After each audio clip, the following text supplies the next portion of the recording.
Praise the Lord. प्रभु की स्तुति हो।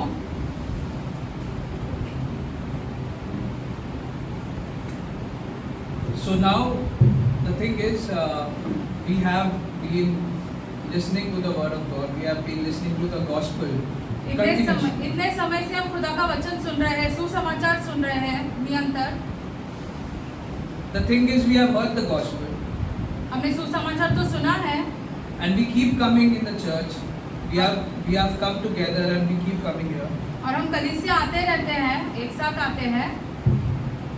The people who have come, who have believed in Jesus Christ, और जिन्होंने यीशु मसीह पर विश्वास किया है, they have been justified.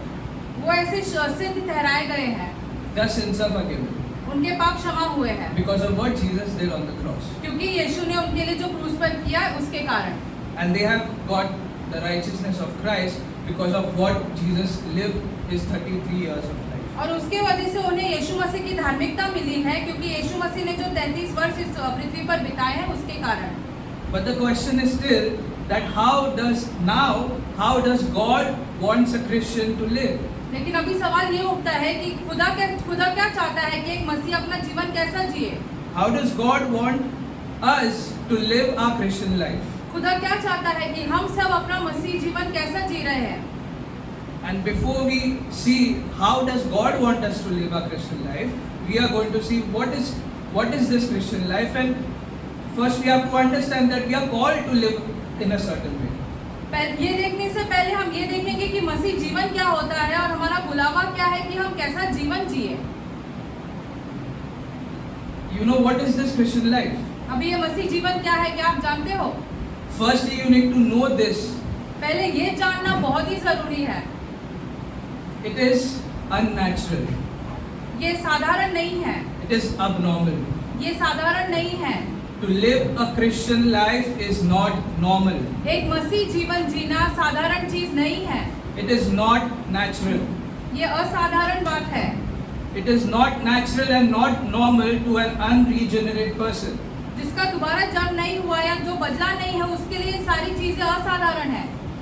For an unbeliever who is without Jesus Christ, who has not come to Christ, एक अविश्वासी के लिए जो यीशु मसीह पर विश्वास नहीं करता है, जो यीशु के पास नहीं आया है अब तक, he cannot live this Christian life. वो ये मसीह जीवन नहीं जी सकता है। It is this kind of living, this Christian life, it is not something which human beings can do out of their own choice. ये मसीह जीवन जीना या ऐसे चाल चलन रखना अपना, वो ऐसे यीशु खुद से एक मनुष्य नहीं कर सकता है। The thing is, it is a supernatural living. ये एक खुदा के द्वारा की गई बात है। It is caused by the Spirit of God. ये खुदा के आत्मा के द्वारा हम वैसे जी सकेंगे।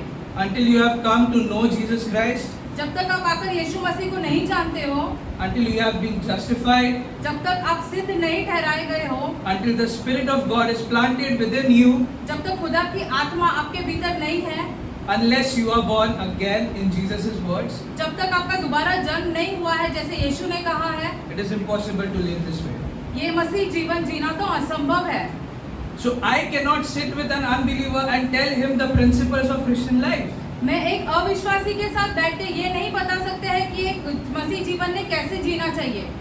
Say for example your friend or your family member who doesn't know Christ, who has not come to the knowledge of Jesus Christ. मान लो कि आपका मित्र या आपके घर के किसी एक सदस्य के साथ आप बैठे हो, जब तक यीशु के पास नहीं आए हैं, ना ही मसीह को जानते हैं, he or she is living in their sin.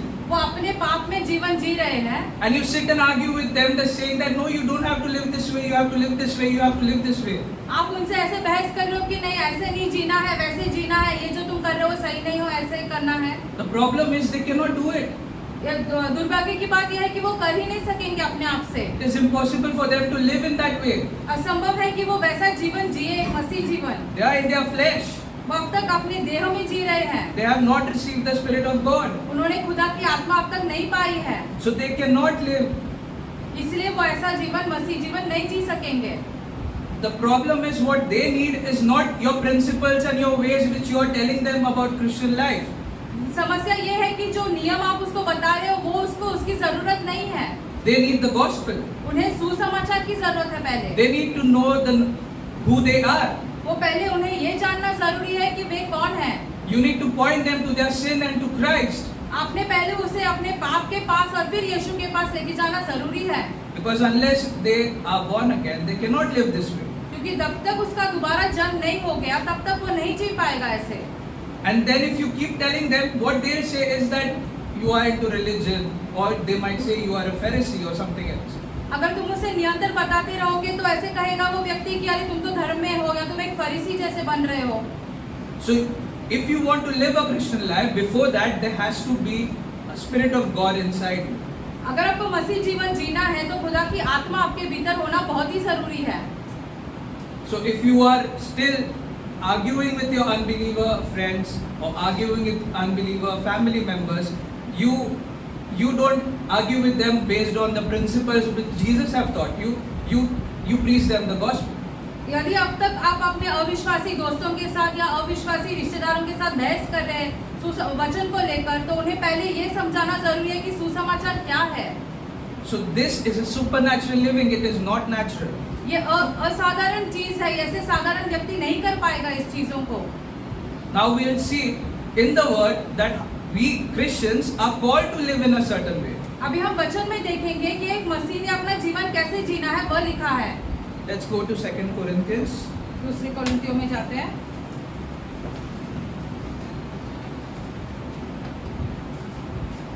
Chapter 7. दूसरा कोरिन्थियों 7।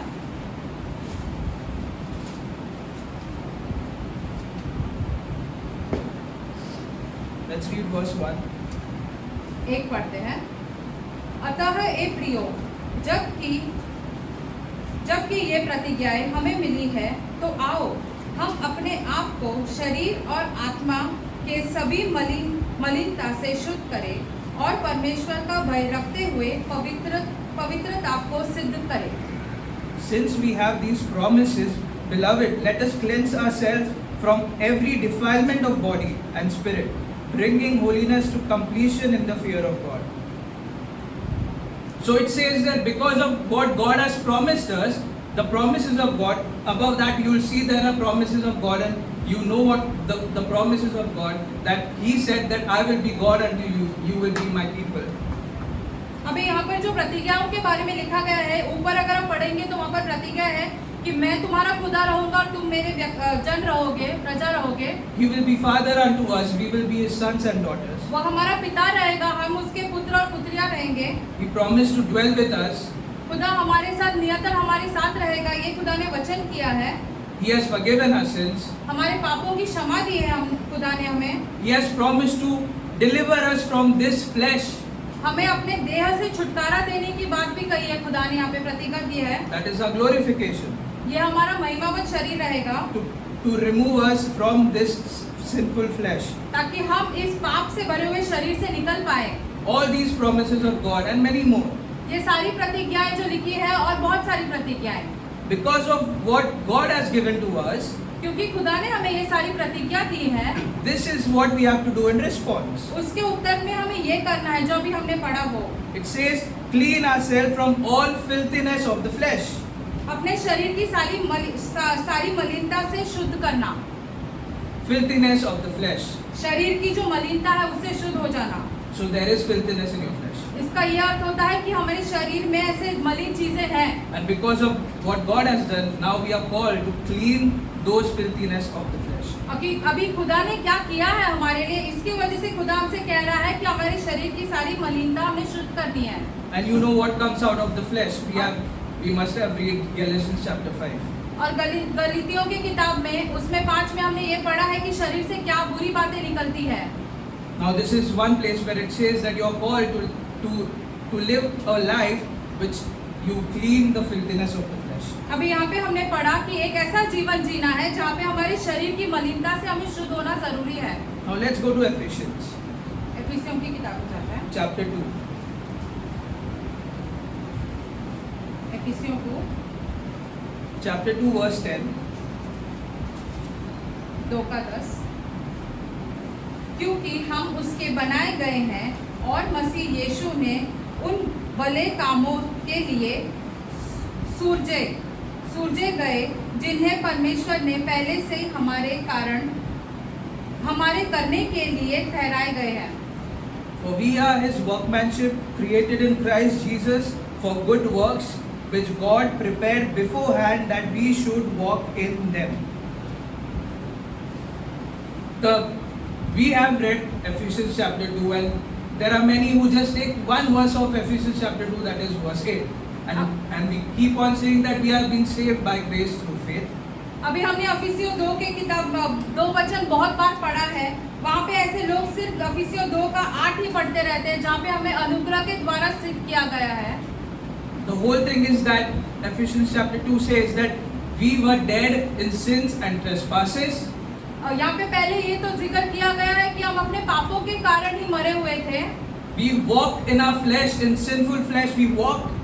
हम अपने अपवित्र शरीर के बल पर ही चलते थे इतने समय से। And God in his mercy खुदा अपनी दया में made us alive. हमें जीवित किया खुदा ने। He had mercy upon us and gave us the gift of grace and faith. खुदा ने हम पर दया की और अपनी अनुग्रह हम पर दी है और फिर अपने विश्वास भी हमें दिया है। He bestowed his grace upon us. अपनी अनुग्रह हम पर उंडेली है। He gave us his faith. अपना विश्वास हम पर दिया है। And by that grace and through that faith we have been saved. और उस विश्वास और उस अनुग्रह के द्वारा हमारा उद्धार हुआ है। So he saved us. तो खुदा ने हमें बचाया है। But the question is for what? अभी प्रश्न ये उठता है कि किस लिए? Why? क्यों? That is what the verse 10 says. 10वें वचन में हमने वही पढ़ा अभी। So that we might produce, you are being recreated by God, so that you might produce good works. आपका भी दोबारा निर्माण जैसे हो रहा है, क्यों? ताकि आप अच्छे काम करो, भले काम करो। So God prepared beforehand that we should walk in them. खुदा ने पहले से ही ये ठहराया है ताकि हम इस भले काम में आगे बढ़ते रहें। That's why He made you alive. इसलिए खुदा ने तुम्हें जीवित किया है। That's why you are a Christian. इसलिए तुम एक मसीह हो। So that you might produce good works, you live in a certain way. ताकि तुम भले काम करो और एक ऐसे सिद्ध जीवन जियो। You are ordained to walk in a certain way. आपको ऐसे ठहराया गया है कि एक नियमित किए हुए मार्ग पर आप चलो। In simple terms, साधारण शब्द में He has saved us खुदा ने हमें बचाया है to bring us in a certain manner of life, ताकि हम एक तरीके का चाल चलन अपने जीवन में रखें, a certain living. एक तरीके का जीवन जीना। And the question arises that how would you know you are a true Christian? अभी सवाल ये उठता है कि अब हम कैसे जानेंगे यदि हम सच्चे मसीह हैं या नहीं? Because of these verses, the question comes. I have been asked by my friends, and even myself. I asked myself about this. I even asked when I early got converted to Christianity. I was asking this question. जब हम मसीह में आए, हम अपने आप से और हमारे बहुत सारे मित्र भी हमें यही सारे सवाल पूछते रहते हैं। How do I know if I am truly a Christian? कि मैं सच्चा मसीह हूँ या नहीं, ये हम कैसे समझें? It is not about one time in your life you came and said a prayer. ये आप अपने जीवन में ऐसे आकर एक बार प्रार्थना करें और फिर आप मसीह बन गए, ऐसी बात नहीं है। It is not at all biblical. ये ऐसे वचन में है ही नहीं ये सारी बातें। You don't come and pray a sinner's prayer and say that I am saved. अभी आकर आप पापी की ऐसे प्रार्थना करके आप ऐसे समझो मत कि आप ऐसे बचाए गए हैं और आप मसीह है। That is nowhere in the scriptures. वचन में ऐसे इसका जिक्र कहीं नहीं है। The scripture teaches वचन हमें ऐसे सिखाता है, is the way you know that you are a true Christian आप कैसे जान सकोगे यदि आप सच्चे मसीह हो या नहीं? by the way you live. आपका जीवन कैसा है उस पे आधारित है। It is your life. आपका जीवन जीने का तरीका। Look at your life. अपना जीवन देखो, See what is there. देखो उसमें क्या चल रहा है।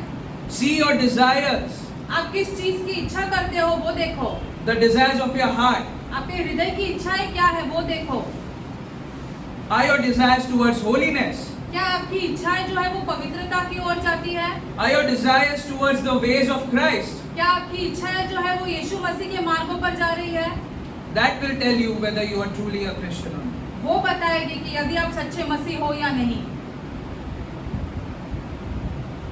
So we understand that the Lord has redeemed us अभी हम ये समझते हैं कि खुदा ने हमें छुड़ाया है and made us able to live a certain way, और ऐसे बनाया है ताकि हम एक तरीके का जीवन जी सके, a certain kind of life, एक तरीके का जीवन जीने का तरीका हमें रहे।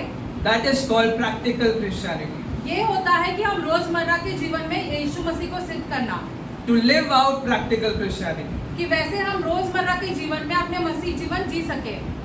We have learned the doctrines of the Bible. We have understood the doctrines, deep doctrines. But then it is all of no use if those doctrines are not in your life. हमने सारे सिद्धांत पढ़े हैं, सुने हैं, समझे हैं, लेकिन यदि हम अपने जीवन में रोजमर्रा के जीवन में ये नहीं लागू करेंगे तो सिद्धांत पढ़कर कोई फायदा नहीं होता है। If practical Christianity is not serious for you, अगर रोजमर्रा के जीवन में यीशु मसीह को दर्शाना या मसीह जीवन जीना ये आपके लिए गंभीर बात नहीं है, then you will have to ask God whether you have the Spirit of God or no. तो आपको खुदा से ये पूछना पड़ेगा कि क्या आप में खुदा की आत्मा है या नहीं।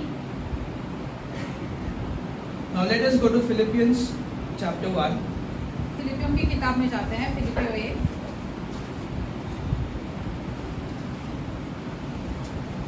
I'm just giving you the foundation so that you know that we are called to live in a certain way. We are being recreated to live a life of as a Christian.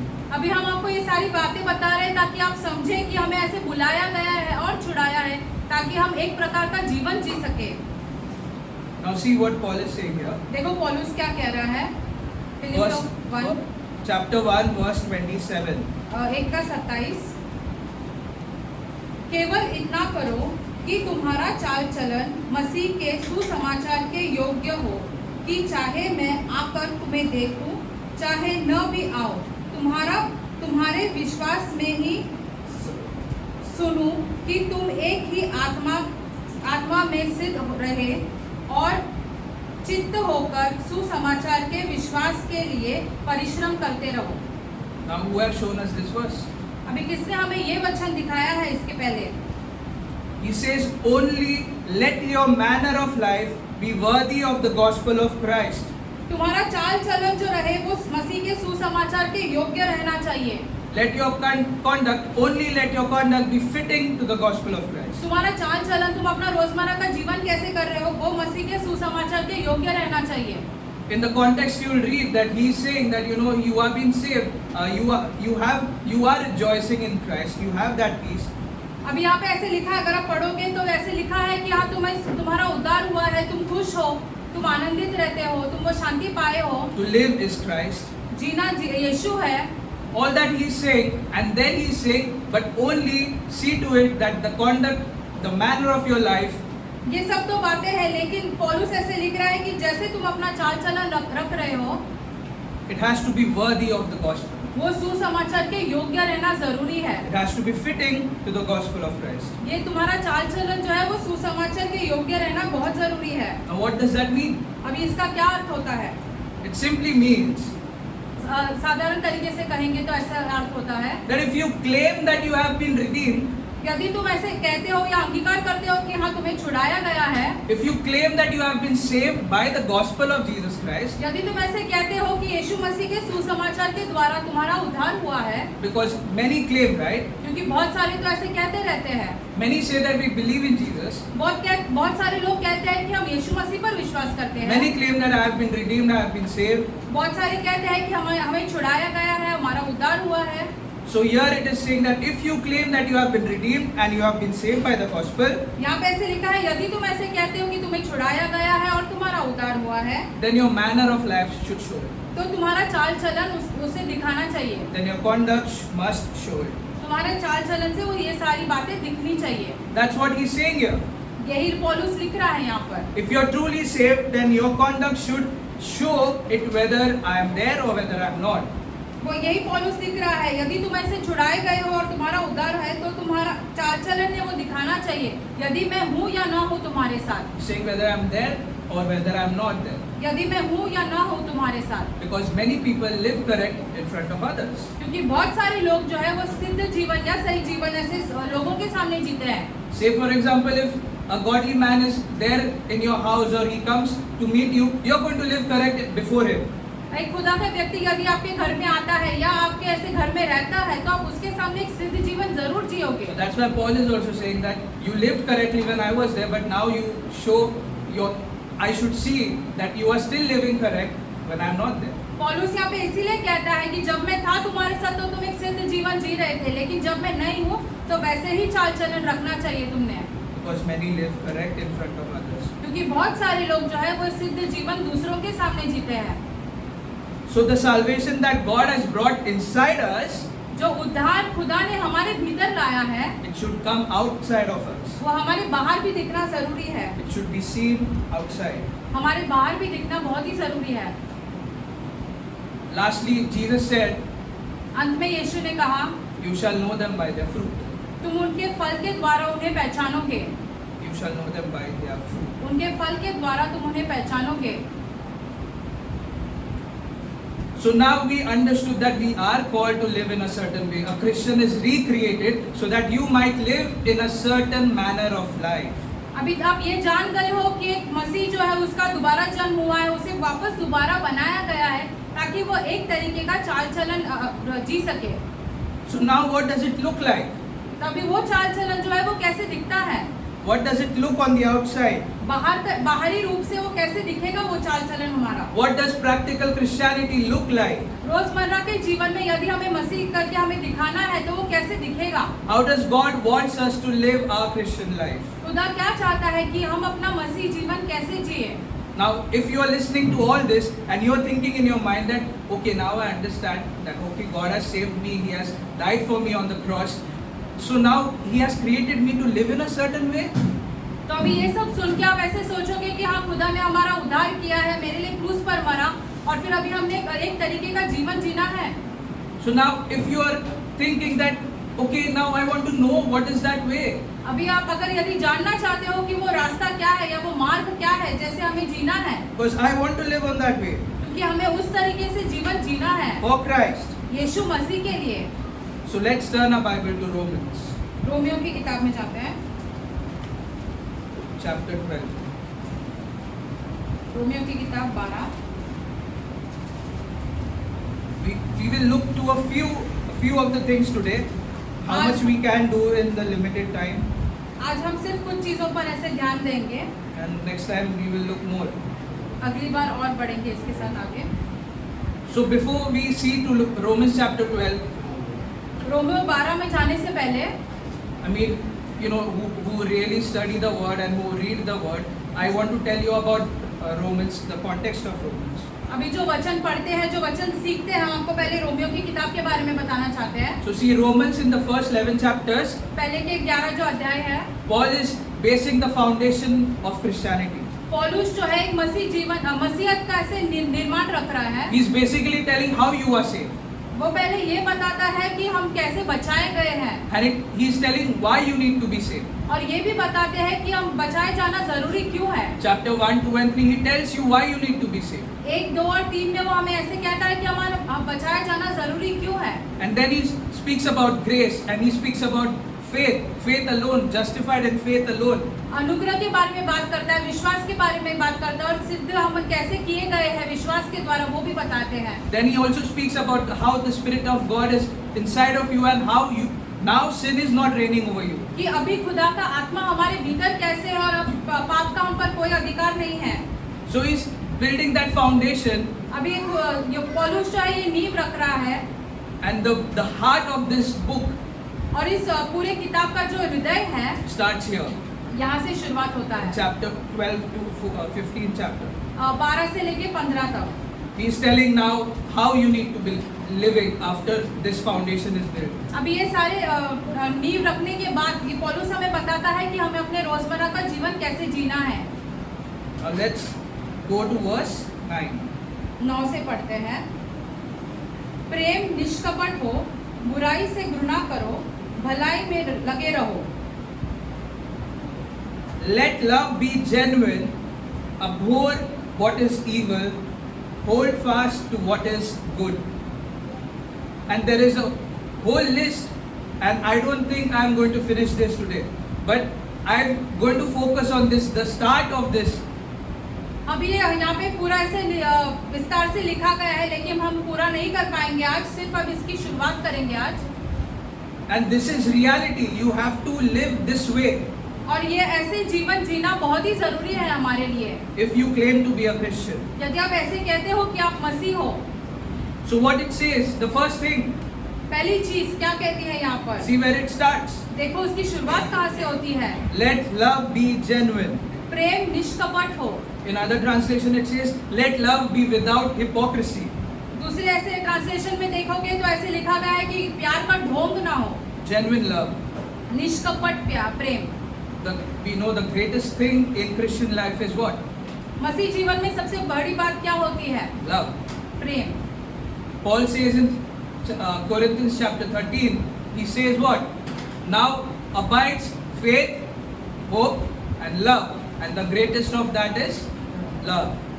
अभी पौलुस ऐसे कोरिन्थियों की किताब में लिखता है कि अभी तुम्हारे पास जो है विश्वास और प्रेम है और सबसे बड़ा प्रेम ही रहता है। And we all know that. और हम ये सारी बातें जानते हैं। We keep hearing about love. प्रेम के बारे में हम सुनते रहते हैं बार बार। And we know that greatest above all is love. और सबसे ऊपर जो है वो प्रेम है। Also, I want to show you some more verses. और वचन आपको दिखाने हैं। Just go to the verse number 8. 8 में जाते हैं। रोमन हाँ. रोमियो 12 का 8 Not 12 but 13. 13 chapter 13 verse 8 and 9. और 13 का 8 और 9 8 and 10. So. 8 और 10 आपस के प्रेम को छोड़ और किसी बात में किसी के कर्जदार न हो, क्योंकि जो दूसरे से प्रेम रखता है उसी ने व्यवस्था पूरी की है। 10 प्रेम पड़ोसी की कुछ बुराई नहीं करता, इसलिए प्रेम रखना व्यवस्था को पूरा करना है। Owe no one anything except to love each other, for the one who loves another has fulfilled the law. Love does no wrong to a neighbor, therefore love is fulfilling of the law. And Galatians chapter 5 verse 22, the fruit of the Spirit, it starts with what? Love. गलातियों की किताब में 5 और 22 ऐसे कहता है कि जो आत्मा का फल है वो कहाँ से शुरुआत होती है? प्रेम से। Love is fulfilling of the law. प्रेम के द्वारा हम ऐसे व्यवस्था को पूरा कर पाते हैं। Everything begins with love. सारी चीजों का निर्माण जो है वो प्रेम से होता है। Jesus said, if you do this, you have fulfilled the law. What? Love the Lord your God with all your heart, mind and soul. खुदा से, यीशु ने ऐसे खुद ही कहा है कि यदि तुम खुदा से अपने सारे मन, हृदय और अपने बल से प्रेम करो, And love your neighbor as your own self. और अपने पड़ोसी से अपने जैसे प्रेम रखो। Then in John chapter 13, he is telling to his disciples, यूहन्ना 13 में यीशु अपने शिष्यों से ऐसे कह रहा है। verse 34. 13 का 34। Let's look at that. John chapter 13, verse 34. यूहन्ना 13 का 34। मैं तुम्हें एक नई आज्ञा देता हूँ कि एक दूसरे से प्रेम रखो, जैसे मैंने तुमसे प्रेम रखा है वैसे ही तुम भी एक दूसरे से प्रेम रखो। A new commandment I give to you, that you love one another, just as I have loved you, you also are to love one another. By this, all people will know that you are my disciples, if you have love for one another. So he's saying that if you love one another, it shows that you are my disciples. यदि तुम एक दूसरे से प्रेम रखोगे तो समझ में आएगा कि आप यीशु मसीह के शिष्य हो। It is a proof that you are his disciples. ये ऐसे दर्शाता है या सिद्ध करता है कि तुम ऐसे यीशु मसीह के शिष्य हो। And this love is what? Without hypocrisy. और ये प्रेम कैसा है? ये निष्कपट प्रेम है। This is genuine love. ये ऐसे अपने दिल से प्रेम करना। Let's go back to Romans 12 verse 9. Romeo 12 में जाते हैं फिर से। 12 का 9। Let love be genuine, without hypocrisy. प्रेम निष्कपट हो। Which means, when we say the love without hypocrisy, which means निष्कपट प्रेम हो, इसका ये भी अर्थ होता है, there is a love with hypocrisy. इसका ये अर्थ ये भी होता है कि ऐसे हम ऐसे ढोंग भी कर सकते हैं प्रेम का। There is a fake love. एक झूठा प्यार भी है। Love that is fake, which is it basically acting. प्रेम ऐसा प्रेम जो ऐसे हम एक्टिंग कर रहे हैं वैसे। There is no real love, no genuine love, no honesty in that love. वहाँ पे कोई सच्चा प्यार नहीं है, कोई अपने ऐसे ईमानदारी से प्रेम नहीं होता है, It's all acting. वो सबका सब एक्टिंग के जैसे होता है वहाँ पे। It is motivated with selfish intentions. अपने ऐसे कोई ऐसे निजी ऐसे जरूरतें होती है, उसकी वजह से वो प्रेम हम दिखाने की कोशिश करते हैं। You love somebody with hypocrisy. यदि तुम ऐसे किसी से प्रेम करोगे तो It is out of your selfish motive. अपना ऐसे कोई निजी ऐसे चीज है जो हमें चाहिए, इसीलिए हम करते हैं। How many of you love people because you are going to get something from them? हम में से कितने लोग ऐसे लोगों से प्यार करते हैं क्योंकि हमें उनसे कुछ मिलने वाला है? How many of you love because there is some personal benefit inside? हम में से कितने ऐसे लोगों से प्रेम करते हैं क्योंकि हम उनसे कुछ पाने वाले हैं? So there is always this selfish motive intentions in that love, which is with hypocrisy. ऐसे जो प्रेम रहता है उसमें हमारी कुछ तो ऐसी चीजें रहती है, जरूरतें रहती है, जिसकी वजह से हम ऐसे ढोंग करते हैं प्रेम करने का। But the love which God calls you to live, लेकिन जो प्रेम यीशु हमसे कहते हैं करने, it is without hypocrisy. वो निष्कपट प्रेम है, It is not fake love. वो झूठा प्रेम नहीं है, It is real love, वो सच्चा प्रेम है। honest love. ऐसे ईमानदारी के साथ प्रेम करना, You love out of pure heart अपने पूरे हृदय से तुम प्रेम करोगे for the sake of Christ. यीशु मसीह के लिए, Love out of pure heart. अपने पूरे दिल से प्रेम करोगे। Now you are thinking, what is this love, love, love? We keep listening to this. We know that we have to love. We know I do love. अभी आप ये सोचोगे कि प्रेम प्रेम तो हम बार बार सुनते रहते हैं, हम जानते हैं हमें प्रेम करना जरूरी है, लेकिन ये क्या है? Yes, I know Jesus said that if you love me, you will keep the commandments. Yes, I know Jesus said, if you love me, then people will know you are my disciples. हाँ, हम जानते हैं यीशु ने कहा यदि तुम मुझसे प्रेम रखते हो तो मेरी आज्ञा पालन करोगे। हाँ, यदि तुम प्रेम रखते हो तो फिर ऐसे लोग जानेंगे कि तुम मेरे शिष्य हो, ये सब हम जानते हैं। We know that Jesus have commanded husbands to love their wives. हम जानते हैं कि यीशु ने आज्ञा दी है पति को अपने पत्नी से प्रेम करना। And you were thinking that, what you're saying, I love my wife. अभी ये तुम सोचोगे तो ये क्या कह रहे हो, हम तो अपनी पत्नी से प्यार करते हैं। What rocket science is there in that? अभी इसमें कौन सा अलग विज्ञान आ जाता है? I love my wife. हम अपने पत्नी से तो प्रेम करते I हैं, love my children. हम अपने बच्चों से भी प्रेम करते हैं, I love my brothers and sisters. हम अपने भाई बहनों से भी प्रेम करते हैं। I have love. हम प्यार करते हैं, हमें प्रेम है। But the problem is, लेकिन अभी समस्या ये है, now there must be around 40-50 people here. अभी 40-50 लोग हैं हमारे बीच, And there are 40-50 definitions of love. इसका ये अर्थ होता है कि 40-50 ऐसे अर्थ रहेंगे प्रेम के क्या होते हैं। Each and every one of us have their own definitions of love. हम सब में से हमारे सबके अलग अलग ऐसे अर्थ होते हैं कि किस चीज को वो प्रेम कहते हैं। That's why you would say that, oh, I love, I do love, I know I love. So what are you saying I need to love? इसलिए हम ऐसे कहेंगे कि हम जानते हैं कि प्रेम क्या है, हम प्रेम तो करते हैं। I know my love is not fake. हम जानते हैं कि हमारा प्रेम जो है वो निष्कपट है, But the problem is, you need to know what is the definition of love according to God. लेकिन आपको ये जानना जरूरी है कि खुदा के द्वारा ऐसे जो प्रेम उसका अर्थ क्या है। Say for example, मान लो ऐसे, you listen to this carefully. ध्यान से सुनो। Say for example, you love your brothers and sisters or you love your wife. So it's in the marriage, in the marriage and even in your relationship with your family, you say that I love you. आप मान लो कि आप अपने भाई बहनों से प्यार करते हो या अपने पत्नी से, मतलब अपने शादी में और अपने घर परिवार वालों के साथ आप प्रेम रखते हो। So when you say I love you, जब आप ऐसे कहते हो कि हम तुमसे प्रेम करते हैं, you know what you are really saying? आप क्या कहना क्या चाहते According हो? to God, खुदा के नियम के अनुसार you are telling him or her, your wife, is this. आप अपने पति या अपने पत्नी से ये कहते हो, You are saying I am patient with you. मतलब हम ऐसे धीरज रखेंगे तुम्हारे साथ, You are saying I am kind to you. हम तुम्हारे साथ ऐसे Dayalu. दयालु रहेंगे। You are saying that I am not jealous of your happiness. मैं तुम्हारी से खुशी से ईर्ष्या नहीं रखूंगा। You are saying I do not boast about myself around you. मैं तुम्हारे सामने अपनी बड़ाई नहीं करूंगा। I do not tell you how much I earn. मैं तुम्हें ये नहीं कहूंगा बार बार कि मैं कितना पैसे कमाता हूँ। I do not tell you how much I have done for you, how much I have done for this house. I do not say that. मैंने तुम्हारे लिए कितना किया है या इस घर के लिए कितना किया है, ये हम कभी नहीं कहते हैं। You're saying I am never arrogant to you. मैं कभी तुम्हारे साथ क्रोधित नहीं होऊंगा। You're saying I am not rude to you. मैं तुम्हारे साथ कभी ऐसे बुरा बर्ताव नहीं करूंगा। You're saying I'm not acting in an unattractive way towards you. मैं ऐसे ही कोई एक्टिंग नहीं कर रहा हूँ जिसके कारण तुम ऐसे मुझे नफरत करने लगो। You're saying I never seek my own. मैं खुद की चीजें नहीं देखता हूँ, I only seek your good. मैं सिर्फ तुम्हारी चीजें, तुम्हारी भलाई देखता हूँ। You're telling I am never irritated or provoked by you. मैं तुम्हारे कारण कभी ऐसे गुस्सा नहीं होता हूँ। I never bring up your sin.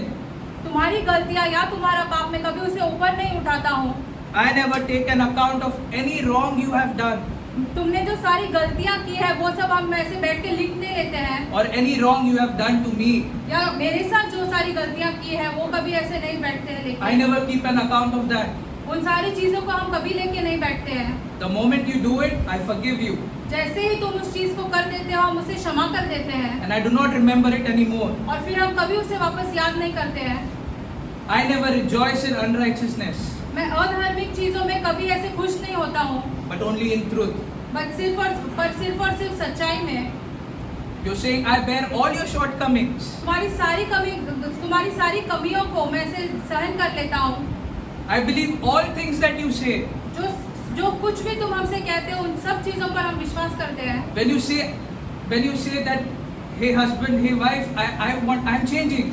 हे मेरे पति, हे मेरे पत्नी, अगर तुम ऐसे कहोगे कि मैं बदल रहा हूँ तो मैं उस चीज पर भी विश्वास करता Then हूँ। I believe that. मैं उन चीजों पर भी विश्वास करता I हूँ। believe all things. वो सारी चीजों पर, सारी बातों पर विश्वास करता हूँ। I endure all things सारी चीजों को सहन करते रहता हूँ because my love never fails. क्योंकि मेरा प्यार कभी कम नहीं होता है। You see what just happened? अभी आपने देखा क्या हुआ? This is the definition of love of God. ये अर्थ होता है प्रेम का खुदा की ओर से। This is what you are telling your family or your wife or your husband when you say that I love you. जब आप किसी से कहोगे कि हम तुमसे प्रेम करते हैं, अपने परिवार में से या अपने पत्नी या पति को, तो अब ये सारी बातें उनसे कहते हो। Where did I get this from? अभी ये हमें कहाँ से मिला? Go to 1 Corinthians पहला कोरिन्थियों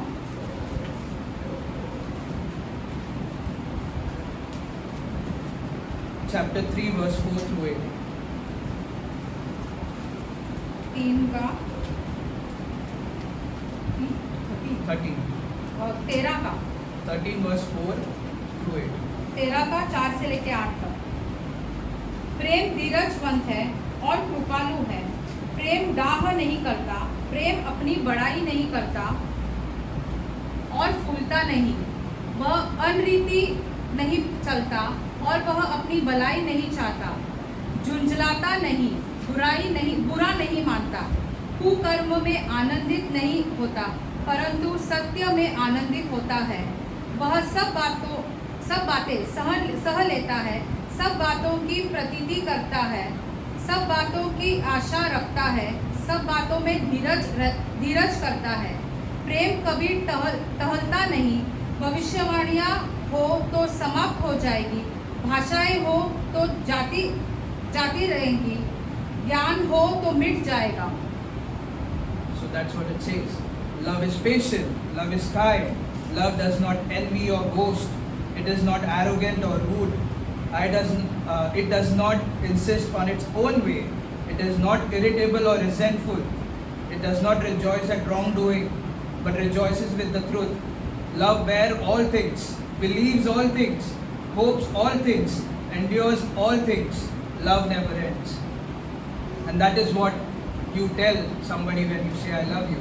ये सारी बातें आप तब कहते हो एक व्यक्ति से जब आप उस व्यक्ति से कहते हो कि मैं तुमसे प्रेम करता हूँ। This shocks you, right?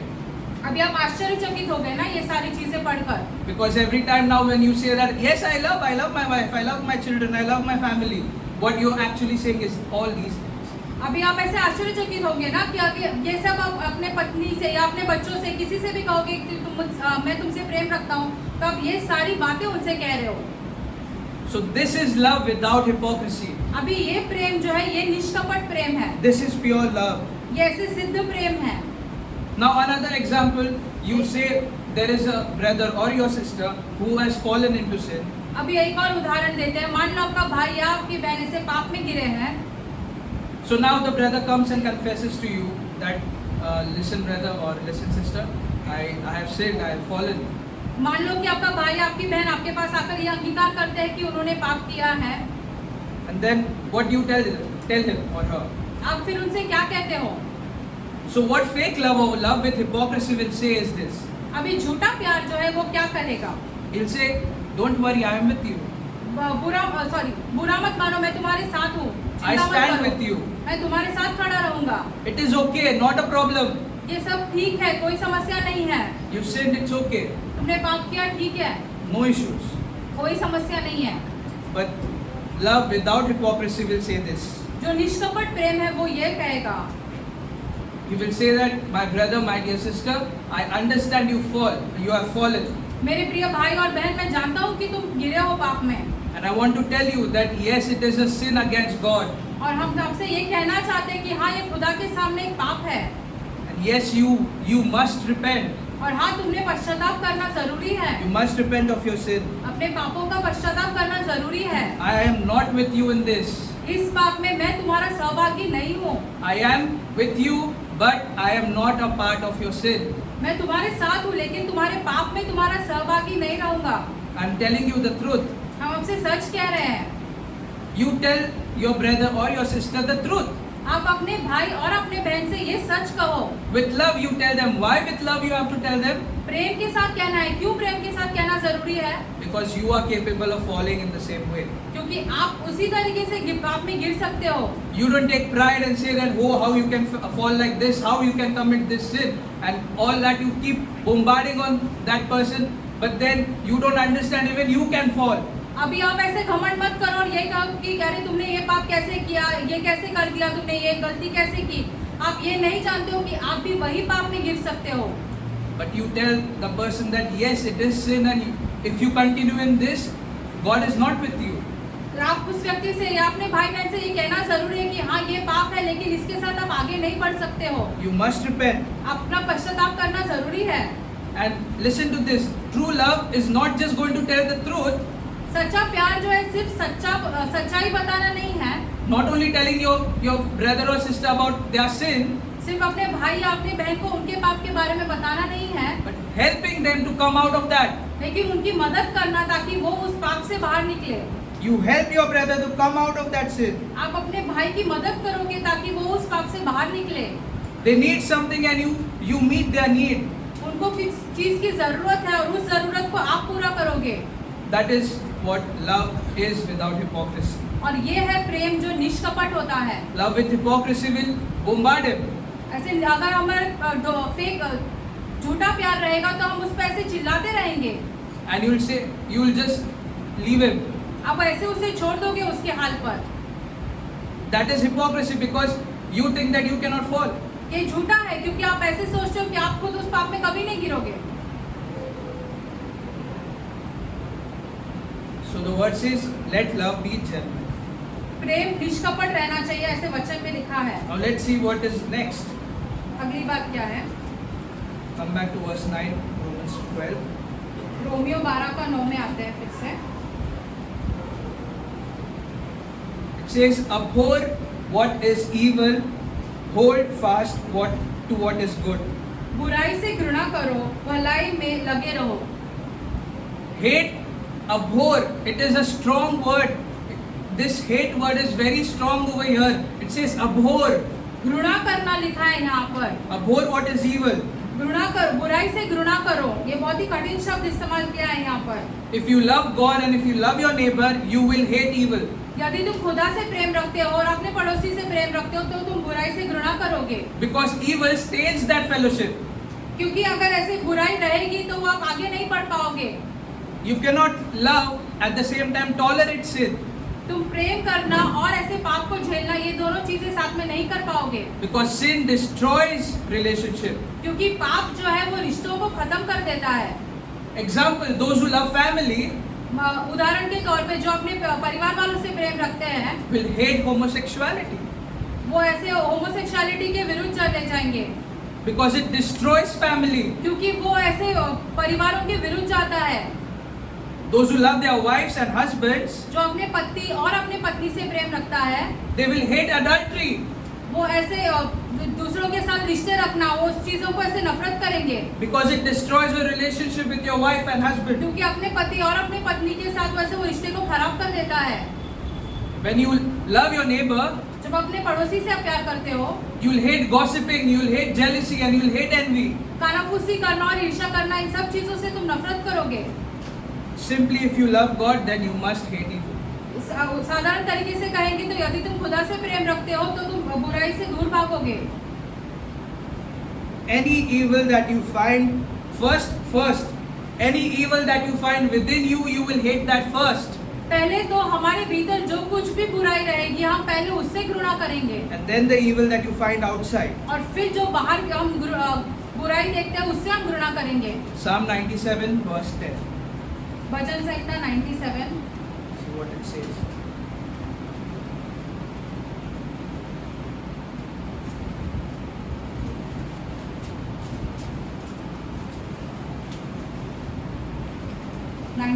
का 10 पढ़ते हैं। हे यहोवा के प्रेमियों, बुराई से घृणा करो। वह अपने भक्तों के प्राणों की रक्षा करता और उन्हें दुष्टों के हाथों से बचाता है। So it says, "O you who love the Lord, hate evil." यहोवा के प्रेमियों, बुराई से घृणा करो। If you love God, then you must hate evil. यदि तुम खुदा से प्रेम करते हो तो बुराई से आप घृणा करना है। Because evil is directly opposed to the character of God. बुराई जो है वो खुदा के पूरी तरीके से विरुद्ध जाती है। To be like Jesus is to have a mind of Jesus. यीशु मसीह के जैसे होना, इसका यह अर्थ होता है यीशु मसीह के जैसे आपका मन होना चाहिए। To think like Jesus. यीशु मसीह के जैसे हमने सोचना चाहिए। To love Christ is to love what Christ loves. यीशु मसीह से प्रेम रखना, इसका यह अर्थ होता है जो यीशु मसीह प्रेम करते हैं उन चीजों से प्रेम करें, And hate what Christ hates. और उन चीजों से घृणा करें जो यीशु मसीह घृणा करते हैं।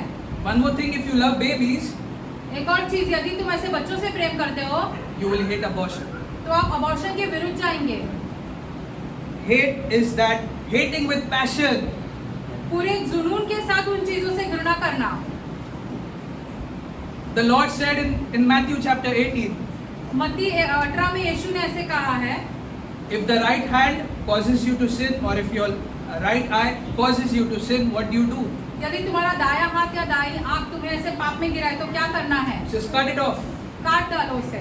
What he is telling you is this, ये खुदा क्या कहना चाहता है वो ये है that hate that evil so much, कि उस बुराई से इतनी घृणा करो, deal with that sin drastically.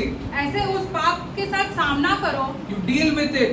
उसका सामना करो, Do all you can to hate it. अपनी क्षमता में जो कुछ भी हो सके वो करो ताकि उससे घृणा कर सको। From my childhood, I have been reading a verse or remembering a verse is this: fear of God is what? अपने बचपन से हमने ये सुना है, अब ये पढ़ते आए हैं कि खुदा का भय रखना वो ज्ञान का मार्ग है।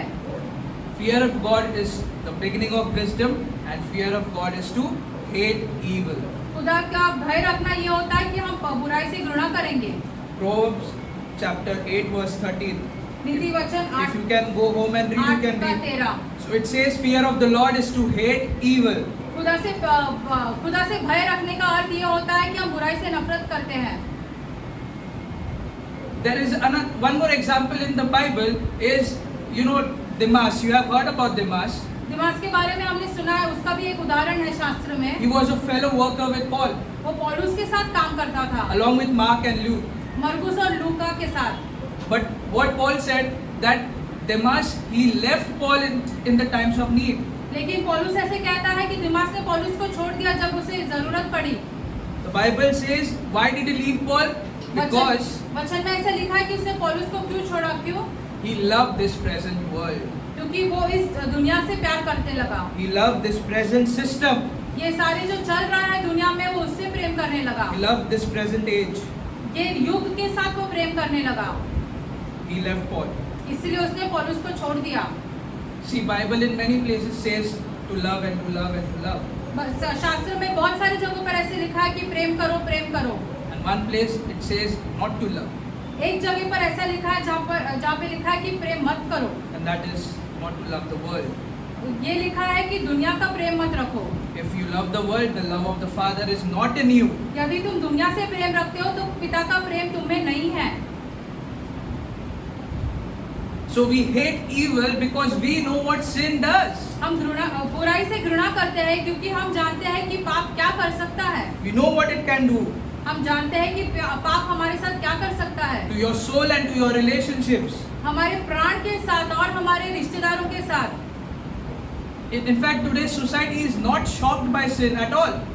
आजकल अगर हम देखेंगे तो हमारी सोसाइटी में से कोई पाप करता है तो हम उससे आश्चर्यचकित नहीं होते हैं, That is the system of the world. क्योंकि दुनिया ऐसे ही चल रही है अब। It is not conscious about sin. वो पाप के विषय में ऐसे कभी उनका विवेक उठता ही नहीं है। We are called to hate evil. हमें ऐसे बुलाया गया है ताकि हम पाप से घृणा करें। But this world does not hate evil. In fact, they are not shocked by evil. लेकिन अब की जो दुनिया चल रही है वो पाप से घृणा नहीं करता है और बुराई से भी घृणा नहीं करता है। You know the rate of abortion. आप जानते हो कि गर्भपात कैसे चल रहा है। You know, every 2 seconds, 3 babies are killed. Her 2 second में 3 बच्चे मार डाल दिए जाते हैं, They are murdered. उन्हें मार डाल दिया जाता है। By the end of this sermon, there must be around 4,500 babies who have died.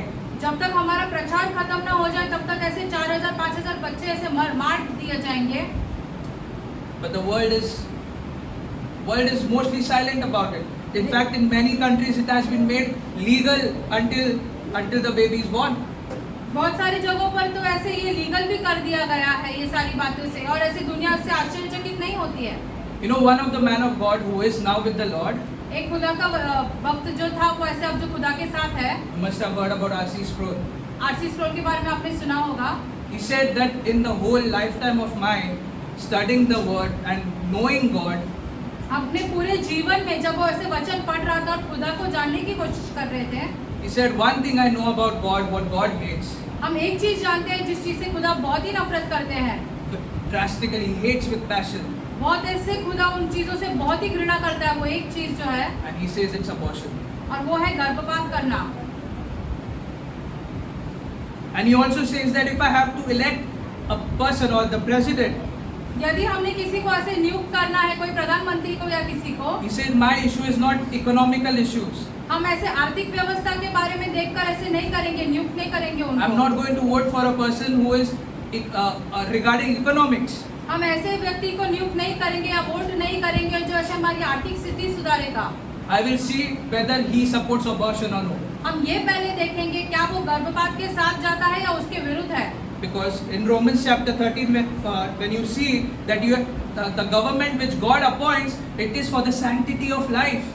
अगर हम रोमियो 13 में पढ़ेंगे तो वहाँ पे आप देखेंगे जो शासन खुदा लाना चाहता है तो हमारा जीवन कैसे सिद्ध रहना चाहिए, उसके बारे में है। The government is appointed so that it can preserve life.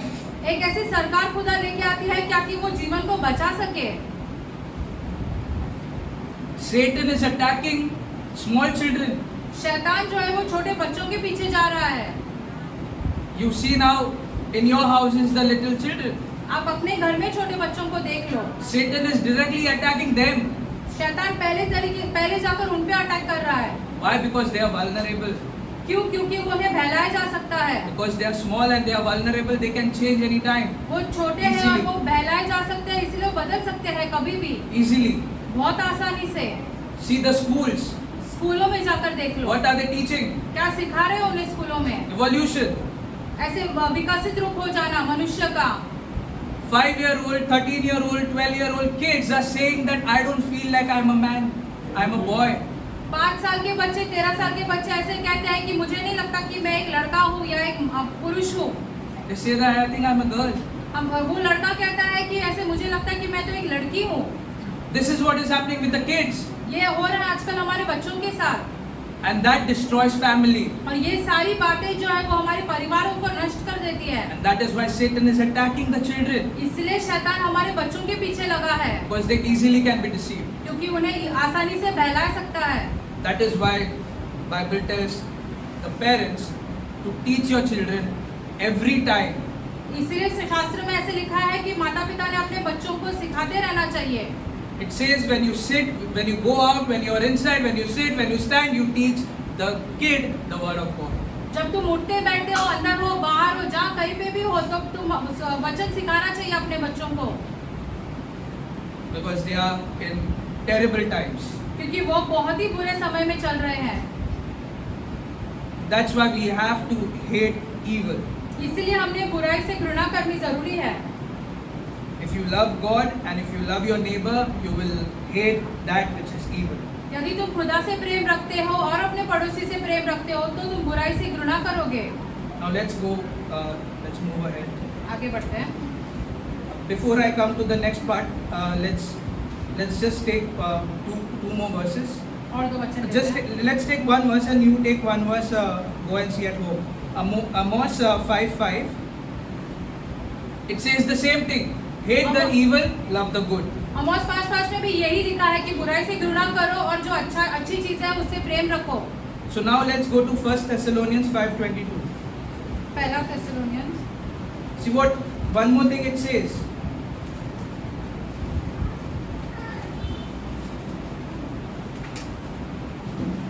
First Thessalonians chapter 5 verse 5 का 22। सब प्रकार की बुराई से बचे रहो। abstain from every evil. सब प्रकार की बुराई से बचे रहो। Just not evil but form of evil. सब प्रकार की बुराई, सिर्फ बुराई नहीं, सब प्रकार की बुराई से। Every appearance of evil, abstain from it. जो कुछ भी बुरा दिखता है उससे भी बचे रहो। When you see an evil way, जब आप एक ऐसे बुरा मार्ग दिखता है आपको, when you see dirty mouth, when you hear dirty mouth, जब आप ऐसे बुरा मुंह देखते हो या बुरा मुंह सुनते हो, get out of it. वहाँ से निकल जाओ, Stay away from there. वहाँ से बचे रहो, Don't stay there. वहाँ पे और खड़े मत रहो। That's what he says. Abstain from all forms of evil. सब प्रकार की बुराई से बचे रहो।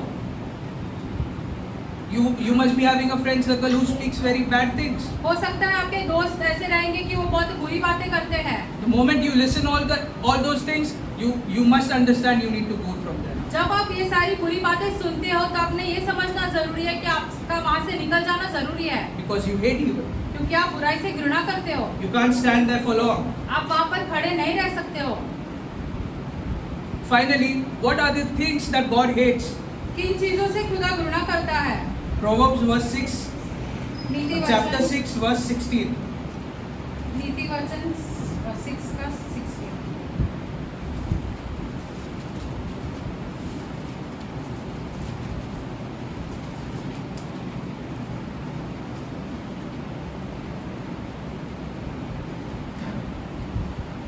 छह वस्तु से यहोवा बैर रखता है, वरन 7 से जिनसे उसको घृणा है, 17.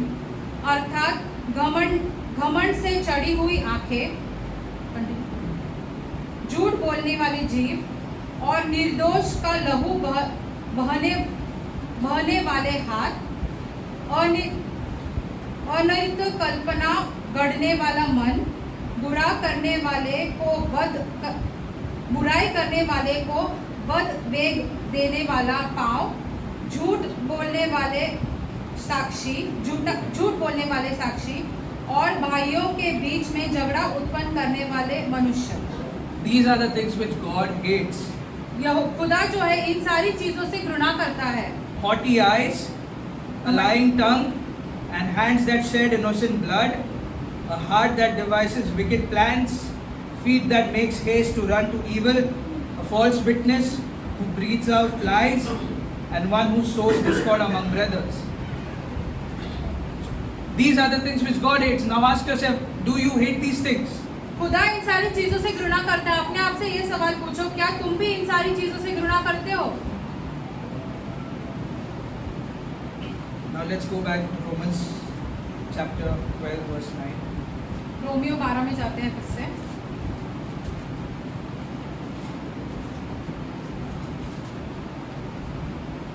Let love be genuine, abhor what is evil, hold fast to what is good.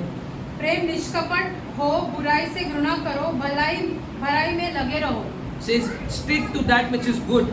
जो भला है उसमें लगे रहो, Do not be separated from it. Do not leave it. उससे अलग मत हो जाओ, Stick to it. उसके साथ बने रहो। Let's take one verse about sticking with good. अभी एक वचन लेते हैं भलाई में लगे रहने के बारे में। Psalm 1:1. भजन संहिता 1 का 1। You must have heard about this. If not, then let's see.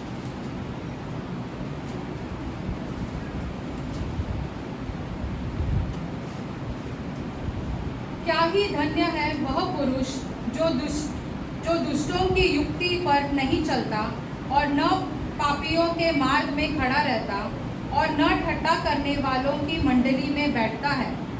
Blessed is the man who walks not in the counsel of the wicked, nor stands in the way of sinners, nor sits in the seat of scoffers. Did you notice it? This is exactly what happens. If you don't stick to good, what happens is this. यदि आप भलाई के साथ नहीं बने रहोगे तो यही सारी बातें होती है। Who walks not in the counsel. So first you will walk. पहले तुम चलोगे, You will walk in the counsel of the wicked. दुष्टों के युक्तियों में तुम चलोगे, Then you will stop and stand there to see what's going on.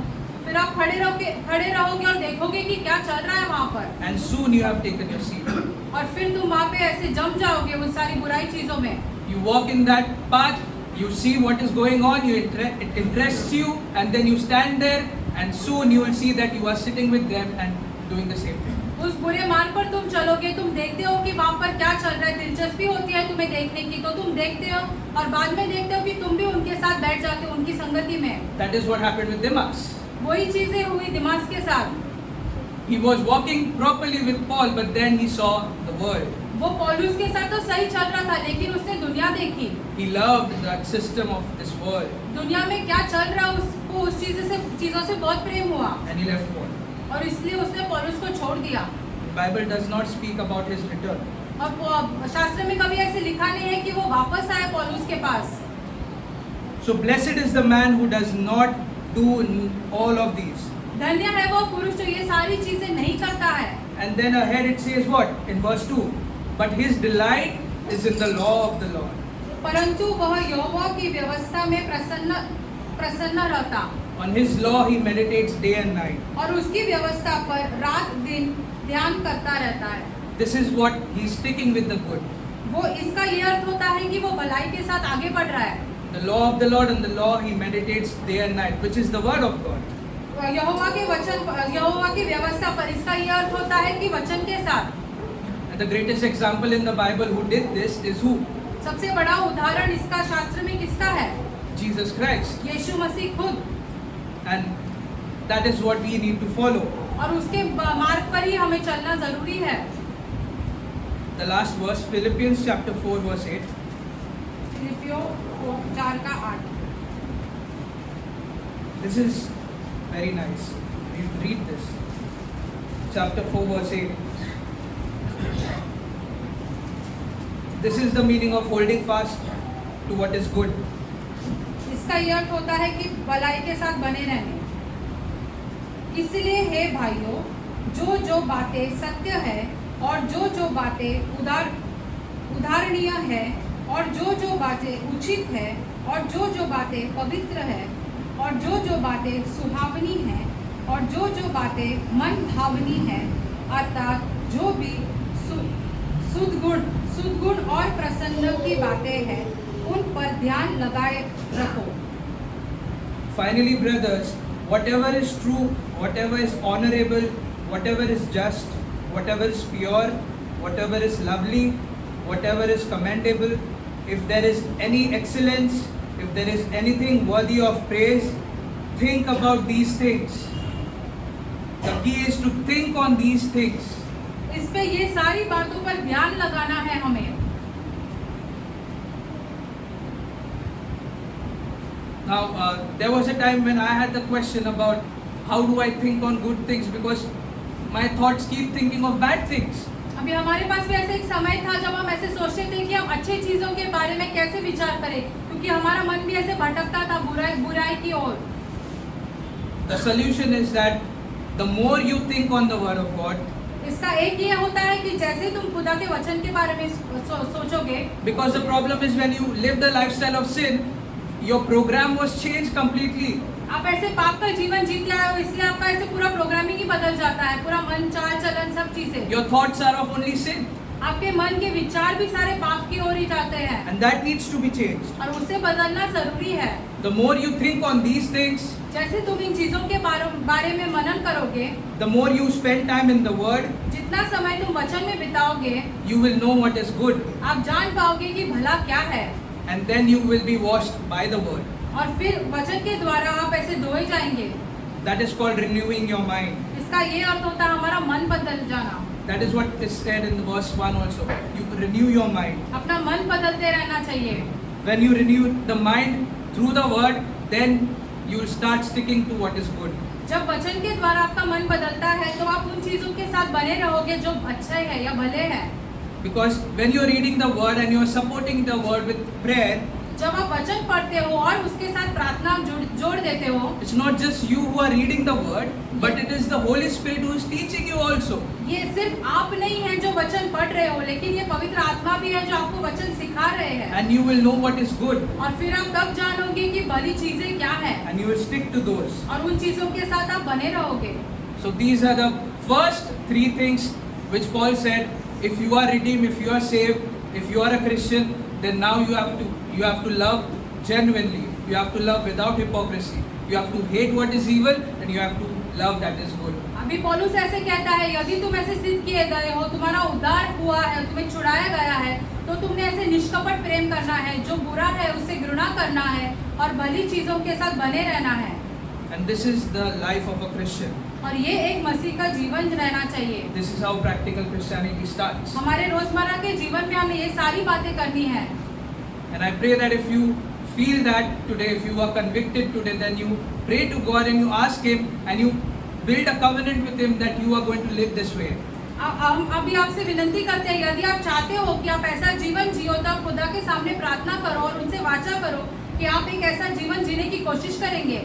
Because you ask what is the will of God, this is the will of God. क्योंकि आपने पूछा कि खुदा की इच्छा क्या है, तो ये खुदा की इच्छा है। Because that is why He brought you out. इसलिए खुदा ने तुम्हें बाहर बुलाया He है, saved you so that you might produce good works and you might live in a certain way. ताकि Ordained. तुम्हारा उद्धार किया गया ताकि तुम ऐसे सही काम, सिद्ध काम करो और सही कामों में बने रहो और उनके आज्ञा पालन करो, Because you love Christ. क्योंकि आपने मसीह से प्रेम किया है। One more thing I have to clear this because many have misunderstanding. एक और बात कहना बहुत ही जरूरी है, क्योंकि बहुत सारे लोग ने गैर समझ किया है। You don't live this life, this kind of life, आप ऐसे तरीके का जीवन नहीं जीते हो to achieve salvation. ताकि आप उद्धार पा सको। No, that is not true at all. नहीं, ये सच नहीं है। You are going to the Old Testament then. फिर आप पुराने नियम में जा रहे हो, You are not in the cross. फिर आप यीशु मसीह के क्रूस में नहीं हो। You don't live a life in this way to gain salvation, but you live a life because you are saved. आप ऐसा जीवन नहीं जीते हो ताकि आप ऐसे उद्धार पा सको, बल्कि ये है कि आपने उद्धार पाया है, इसीलिए आप ऐसा जीवन जीना चाहते हो। This is the life you want to live, आप ये जीवन जीना चाहते हो and it is the proof that you are saved. और ये एक ऐसे सबूत हो जाता है कि आपका उद्धार हुआ है। Let's pray. प्रार्थना करते हैं। Father God, I come before you in your Son's name, Lord. पिता, हम आपके बेटे के नाम में आपके सम्मुख आते हैं And I pray that, thank you, Lord, to show us what it is to live a Christian life. और हम आपसे धन्यवाद करते हैं कि आपने हमें दिखाया कि मसीह जीवन कैसे जीना है। हमने Lord, keep these things before us daily, Lord. ये सारी चीजें हमारे साथ आगे बने रखो खुदा। I pray that we all meditate on these three things, starting from these things, Lord. हम प्रार्थना करते हैं कि हम ये तीन बातों पर रोज मनन करते रहे, Practicing it in our houses, Lord. हमारे घरों में ये बातें करते रहे। I pray this, thank you, Lord, that you showed us how to live a Christian life. हम आपका धन्यवाद देना चाहते हैं कि आपने हमें दिखाया कि हम एक सिद्ध जीवन, मसीह जीवन कैसे जिए, Because that is your will, Lord, for us. क्योंकि ये आपकी इच्छा है हमारे लिए।